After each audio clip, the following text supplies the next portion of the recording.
کیا یہ رواج ہمارے ہاں نہیں ہے؟ رسم کرو تو لڑکی کے گھر میں، شادی کرو تو لڑکی کے گھر میں.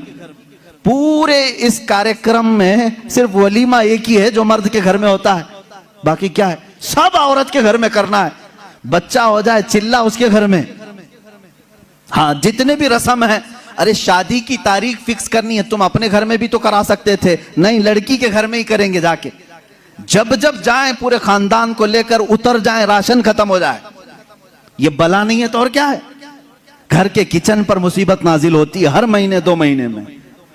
یہ اس طرح کی حرکات کسی ایک گھر کے ساتھ جو ہو رہی ہیں، اس سلسلے کو کب ختم کریں، کب بند کریں؟ وہ رسول پاک صلی اللہ تعالیٰ علیہ وسلم کی زندگی پاک کے اعلیٰ نکاح.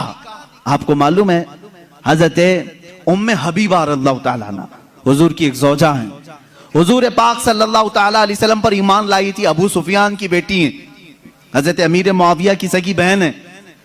ام حبیبہ جس کے نکاح میں تھی وہ عبید اللہ بن جہش، وہ بھی اسلام لائے. دونوں اسلام لائے اور حبشہ ہجرت کر کے گئے تھے. جو پہلی ہجرت ہوئی مسلمانوں کی وہ حبشہ. وہاں جانے کے بعد ان کے ساتھ ایک دردناک معاملہ یہ پیش آیا کہ ان کا شوہر عبید اللہ بن جہش اسلام چھوڑ کر کے عیسائی بن گیا اور شراب پیتے پیتے مر گیا. اسی حالت میں مرتد ہو کر مرا.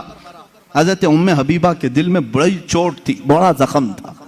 حضور پاک صلی اللہ علیہ وسلم کو جب یہ اطلاع دی گئی، ام حبیبہ ایک تو اپنا وطن چھوڑ کر ہجرت کر کے گئی، دوسرا غم اس کے شوہر نے دین بدل لیا، تیسرا یہ کہ وہ مر بھی گیا شراب کی حالت میں. اب وہ تنہا ہے پردیس میں، ان کا اپنا وطن نہیں ہے. رسول کریم صلی اللہ تعالیٰ علیہ وسلم نے وہاں کے بادشاہ جو نجاشی، وہ بھی اسلام قبول کر چکے تھے، ان کو خط لکھا. اپنے پاس سے ایک صحابی کو بھیجا اپنا وکیل بنا کر کے، کہا اے نجاشی یہ میرا وکیل ہے، تمہارے دربار میں آ رہا ہے.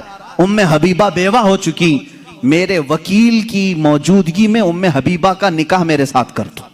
حضور نے یہ نکاح کا آرڈر دیا وکیل بنا کر. وکیل دربار نجاشی میں آیا. نجاشی بادشاہ نے ام حبیبہ کو جب یہ خبر سنائی، وہ خوشی سے رونے لگ گئی تھی، خوشیوں سے رونے لگی.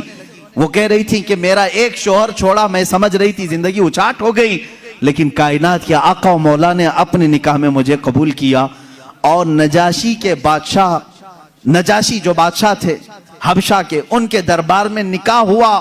خطبہ خود نجاشی نے پڑھا اور حضور صلی اللہ علیہ وسلم کے ساتھ نکاح ہوا. حضور اس وقت رسول کریم صلی اللہ علیہ وسلم مکہ میں تھے، حضور پاک مکہ میں تھے. نکاح ام حبیبہ کا حبشہ میں ہو رہا ہے، اور حبشہ میں ہی میرے آقا صلی اللہ تعالیٰ علیہ وسلم کی اس زوجہ مطہرہ کو نجاشی بادشاہ نے صحابہ کو بلایا اور دعوت کیا، اور 2 غلاموں کے ساتھ اس دلہن کو روانہ کیا حضور صلی اللہ تعالیٰ علیہ وسلم کی بارگاہ. مجھے بتاؤ کتنے جھمیلے تھے، منگنی کہاں ہے، یہ بیچ میں تاریخ فکس کرنے والے معاملات کہاں ہیں، روزہ کھلانے والے معاملات کہاں ہیں، چاند سلامی کہاں گئی، یہ سب معاملات چلے گئے. حضور مکہ میں ہیں، ام حبیبہ حبشہ میں ہیں، نکاح نجاشی کر رہے ہیں، اور دلہن صرف 2 لوگوں کے ساتھ رخصت ہو کر دربار رسول میں آ رہی. مجھے بتاؤ کائنات کا سب سے اعلیٰ دولہا وہ ہے اور سب سے اعلیٰ دلہن وہ ہیں. ان کی زندگی کیا ہمارے لیے نمونہ عمل نہیں ہے، ہمارے لیے آئیڈیل نہیں ہے؟ عزیزان گرامی وقار، حضور پاک صلی اللہ تعالیٰ علیہ وسلم کی آئلی زندگی صرف قصے بیان کرنے کے لیے نہیں، اپنی زندگی میں عمل کرنے کے لیے. حضور کی سیرت اپنانے کے لیے ہے، صرف سنانے کے لیے نہیں. یہ بات سمجھ لو. آپ میلاد کی مجلسوں میں میرے آقا کا ذکر سننے آتے ہیں تو یہ کہانیوں کی طرح مت سنو، عمل کرنے کی نیت سے سنو. اور اگر کسی نے یہ نیت نہیں کیا تو اسے سیرت سننے کا کوئی فائدہ نہیں اور نہ کوئی ثواب ہے. جب جب محفل میں بیٹھیں تو یہ نیت کریں حضور کی سیرت جو بھی سنوں گا عمل کی کوشش کروں گا. عزیزان گرامی وقار، میں سمجھتا ہوں ہماری محفلیں قبول ہو جائیں گی اگر کسی نے عمل کا ایک بھی ارادہ کر لی.